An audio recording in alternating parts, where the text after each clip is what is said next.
Bueno, muy bienvenidos, bienvenidas, buenos días, buenas noches, buenas tardes, dependiendo cuándo estén mirando esta grabación.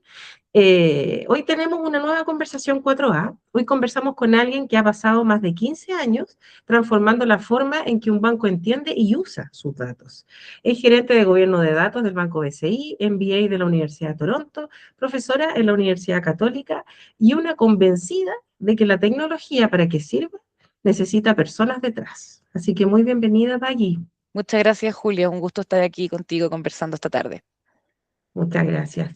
Mira, bueno, una primera ahí pregunta como para ir anclando nuestra conversación. Has recorrido un camino bien interesante. Comienzas como ingeniera de procesos y hoy lideras el gobierno de datos de un banco con operaciones en 3 países. ¿Cómo llegaste al mundo de la gestión de los datos y qué te enamoró de esa disciplina?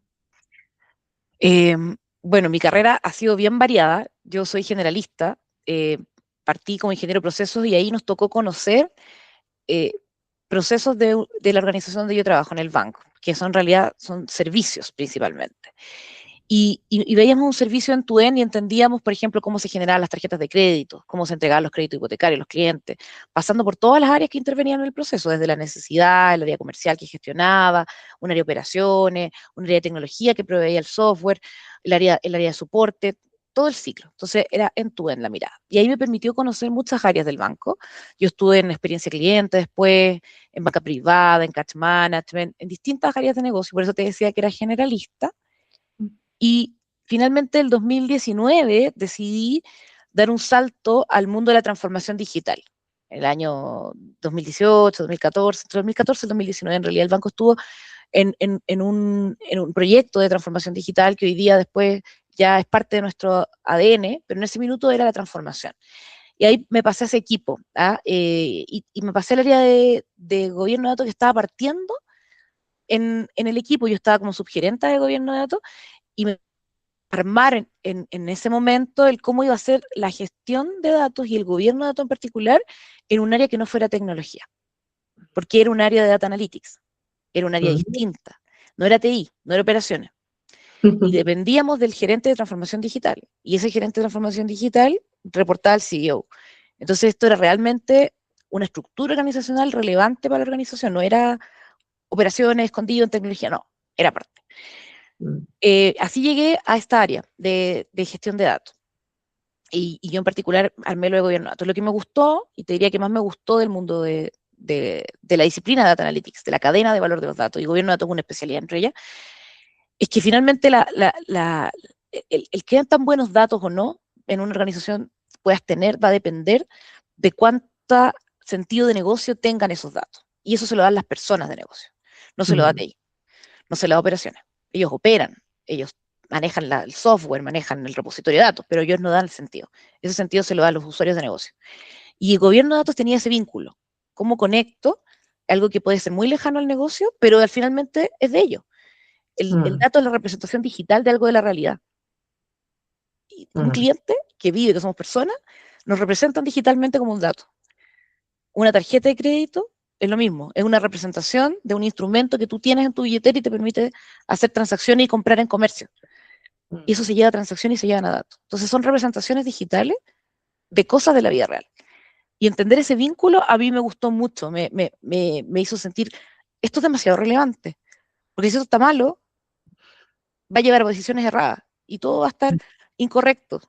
Y eso me gustó mucho de esta disciplina de conectar eso con las personas de negocio. Mm. Y qué interesante esto que dices, claro, porque es una representación. O sea, los datos están representando realidad, están representando instrumentos, y qué buena esa decisión, ¿no? Ese camino ahí que recorriste. Sí. Y, y como estás hablando de las personas también, de las personas, los profesionales también que están detrás del Ujú. dato, yo sé también que ahí has armado hartas redes de profesionales, también te ha tocado armar equipo, data owners, data stewards, en Chile, Perú y Estados Unidos. Y desde esa experiencia que te ha tocado liderar, eh, ¿qué es lo que tú crees que más pesa en estos equipos? O que en el fondo, ¿qué es lo que más pesa? ¿Que sepan más tecnología o que entiendan el negocio? Vinculándolo un poco a la conversación de hace unos minutos, yo creo Ujú, que lo más relevante es que entiendan que los datos son una representación digital de algo que ellos gestionan en la vida real. Entonces, si ellos logran entender eso, lo van a mirar como un activo, o algo distinto a algo tecnológico. Es un activo.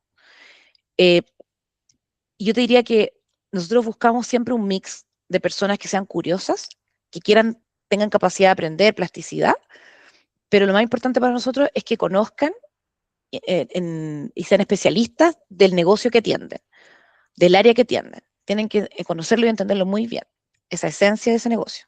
Si es un área de segmento, entender muy bien a los clientes. Si es un área de riesgo, entender muy bien los modelos de riesgo, las variables que usan. Eso es lo que nos importa. Y después, si no entiende de gobierno de datos, de gestión de datos, da lo mismo, eso se le enseña. Y de hecho, que tú nombraste, los data owners, los data stewards, ellos son roles de un gobierno de datos federado. Ellos son la máxima autoridad de los datos en sus dominios de datos, que son como los estados federados, se podría decir, en Estados Unidos. Cada estado tiene un gobernador, acá es lo mismo. Cada estado tiene un data owner, que es la autoridad máxima, y define y diseña lo más relevante para esas representaciones digitales, y el steward es el que lo acompaña en esto y es un rol un poco más de bajo nivel, que lo ayuda a, por ejemplo, establecer reglas de negocio asociadas a esos datos, y lo ayuda a monitorear en el fondo un termómetro, un sentido de que esa representación digital realmente represente lo de la vida real. Y eso nosotros le llamamos calidad. La calidad no es más que eso, es qué tan confiable es ese dato. Y eso lo monitorean estos equipos, en base a las definiciones que el data owner dio. Y esa es una red federal que tenemos hoy día, son más de 130 personas que tenemos en los 3 países, y como tú me preguntaste, bueno, si necesitan saber de tecnología o no, yo creo que necesitan ser curiosos, aprender, la tecnología se les enseña lo que necesitan, la metodología se les enseña, y te diría, para que esto se mantenga en el tiempo, es muy importante que esto venga acompañado de un apoyo desde la alta dirección. O sea, si las organizaciones quieren hacer esto y que se mantenga, necesitan dedicarle tiempo. Por lo tanto, esta gente que es de Data Owner y de Steward necesitan dedicar esfuerzo a esto. Necesitan dedicarle tiempo para las definiciones, tiempo para medir la calidad. Ya no me refiero a la calidad técnica, si se cargó bien, no. Es la calidad que sea sentido, es realmente el sentido, representa el sentido de negocio que yo le estoy dando a esta información. Es confiable, eso es lo que yo quiero que ellos monitorean y hagan sentido. Perfecto. Y pensando también en estos roles, o en el fondo, como idea, esta inteligencia artificial está cambiando todo, esta inteligencia artificial generativa, ¿cómo se pudiese mantener o qué recomendarías tú para los profesionales que se mantengan siendo relevantes un profesional de datos en los próximos años, pero en este contexto, en este nuevo contexto? En nuestro nuevo contexto, bueno, ahora todo es un dato. Un dato. Esta conversación que está siendo grabada pasa a ser un dato, un nuevo dato. Sí. Sí. Los videos son datos, nuestras fotos, nuestras imágenes, todo es un dato. Y antes nosotros teníamos un gobierno acotado porque mirábamos solamente la información estructurada, que vivía en tablas, y era muy fácil mirarla, difícil gestionarla, pero fácil encontrarla. Ahora, ese alcance de lo que se considera un dato ya no es una tabla, hay que hacer todo un procesamiento para que finalmente lo puedas trabajar y gestionar. Pero pasa a ser todo un dato, y eso lo hace mucho más complejo. Hay más riqueza en la información, pero es más compleja de gestionar. Entonces, yo diría que la gente no necesita saber necesariamente cómo se gestiona esto por debajo. De hecho, esto lo hacemos los especialistas del gobierno de datos no estructurados. Antes yo manejaba la data no estructurada y ahora tengo que ampliar esas definiciones. Y hay un equipo técnico que lo va a hacer y lo vamos a trabajar, pero nuevamente el rol de la gente más de negocio, que no tiene que trabajar casi que programar esto, lo que tiene que hacer es lo mismo, asegurar la confiabilidad de la información, la coherencia. Te voy a poner un ejemplo, en un call center, ¿ya? En un call center se usa mucha información de procedimientos que los ejecutivos del call center usan para responder las preguntas de los clientes cuando llaman. Esos procedimientos también es data, es información. La conversación que se tiene después con ese cliente, usando ese procedimiento, es una nueva data también. Pero cada una de ellas tiene que ser, alguien tiene que haberle puesto un sentido de calidad y de confiabilidad sobre ese dato. Ese procedimiento no puede decir cualquier estupidez, tiene que decir algo con sentido. Yo te voy a dar un ejemplo que nos ha pasado. ¿Eh? Si nadie actualiza, si nadie mira eso, en el extremo, un procedimiento podría decir, oiga, dígale al cliente que tiene que cambiar su clave a 1, 2, 3, 4. Y alguien que no aplica sin sentido común, le diría al cliente, cambie su clave por 1, 2, 3, 4. Finalmente, hoy día tenemos agentes humanos que se dan cuenta porque hay pensamiento crítico. Pero prontamente yo no estoy diseñando esta calidad y confiabilidad del dato para un agente humano, la estoy diseñando para un agente de inteligencia artificial. ¿Y cómo hacemos para que ese agente de inteligencia artificial se dé cuenta de que lo que está en ese procedimiento es un nonsense y no se lo transmite al cliente? Entonces, vamos a tener que poner una nueva infraestructura de custodiar y dar confianza en la data, que llaman guardrails. Pero todo eso lo vamos a hacer los equipos más técnicos. Lo que necesito yo es que los equipos que trabajan en el negocio me digan, oye, estos son los procedimientos que nosotros usamos en nuestro call center, así funciona, estos son los criterios que valoramos de cara a los clientes, claridad, exactitud, seguridad. Esas son las cosas que ellos nos tienen que entregar para que nosotros podamos hacer un buen diseño de esto y cuando lo trabajemos con ellos, ellos puedan participar de esa cadena también de validación. Entonces, lo que yo le pediría a la gente es que entienda, se capaciten en entender el alcance que tiene la inteligencia artificial, no pierdan el pensamiento crítico, porque la inteligencia artificial no reemplaza el pensamiento crítico, no reemplaza la inteligencia humana aún, ¿ah? Y yo creo que mientras menos bien diseñada esté y sea más dummy la inteligencia artificial, va a responder cualquier burra y necesitamos más aún que la gente que diseña esto del negocio lo revise y lo audite con esa mirada, con la mirada de pensamiento crítico. Además de todo esto que haces, eres jurado de la Tech Innovation Girls y Sí, muy de activa innovation. usando todo lo que tiene que ver con las mujeres en STEM. Entonces, allí me gustaría un mensaje para, por ejemplo, alguna niña o alguna joven que hoy día quisiese entrar en este mundo de los datos. ¿Cuál sería alguna recomendación que tú le darías, un mensaje? Mira, lo primero es que las niñas pueden hacer lo que ellas quieran. Lo que se imaginen que pueden hacer, lo pueden hacer. No hay límites para eso. Ocupar cualquier posición de liderazgo profesional, lo pueden hacer.